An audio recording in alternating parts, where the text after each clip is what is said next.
নমস্কাৰ বন্ধু বান্ধৱীসকল, মোৰ চেনেলৰ নতুন এটা ভিডিঅ'লৈ সকলোকে স্বাগতম জনালোঁ। আজি একদম এটা সৰু ভিডিঅ' আপোনালোকৰ মাজলৈ লৈ আহিলোঁ। মই বনাইছোঁ নাৰিকলৰ লাডু আৰু চাওকচোন কেনেকৈনো বনাই। প্ৰথমেই মই নাৰিকল আৰু চেনিখিনি মিক্সিত পিচি ল'লোঁ বেলেগ বেলেগকৈ। নাৰিকলৰ লগত মই 2টা ইলাচি দি দিলোঁ, তেতিয়া মানে গোন্ধটো ভাল লাগে। আৰু তাৰপাছত মই চেনিখিনি এই নাৰিকলৰ যিটো গুড়ি আছে তাৰ লগত মই মিক্স কৰি দিছোঁ। মিক্স কৰা হোৱাৰ পাছত মই অলপ সময়ৰ কাৰণে ৰাখি থ'ম বস্তুখিনি, যাতে ভালদৰে নাৰিকলৰ গুড়িটোৰ লগত চেনিটো মিলি যাতে যায়। আৰু মই চেনিখিনি গুড়ি কৰি এইটো কাৰণেই দিছোঁ, মই গোটাকৈ দিলে অকণমান টান নিচিনা হৈ থকা নিচিনা পাওঁ কাৰণে মই এনেকৈ দি দিলোঁ। আৰু এনেকৈ দিয়াৰ কাৰণে অকণমান সহজো হ'ল বনাবলৈ। আপোনালোকে বনাই চাবচোন এনেদৰে। আৰু মই যিমান বাৰে নাৰিকলৰ লাডু বনাইছোঁ, হয় টান, একেবাৰে টান হয়, নহয় একেবাৰে ঢিলা হয়।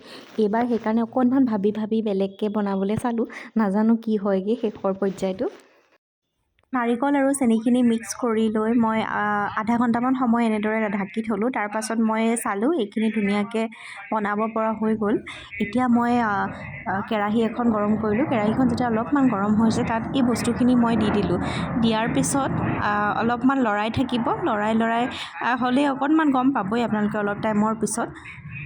যেতিয়া অকণমান আঠা টাইপৰ হ'ব তেতিয়া গম পাই যাব এই লাডুখিনি বনাব পৰা হৈ গৈছে। তেতিয়া মই গেছৰ ফ্লেমটো অফ কৰি দিম। তাৰপাছত মই অকণমান ঠাণ্ডা হোৱাৰ লগে লগে হাতত মই ঘিউ নহ'লে আপোনাৰ বাটাৰ অলপমান মিক্স কৰি দুইখন হাততে মিক্স কৰি লৈ আপুনি সৰু সৰুকৈ গোল বনাব। আৰু বনোৱাৰ পিছত এইখিনি লাডুখিনি হৈ প্ৰস্তুত হৈ গ'ল।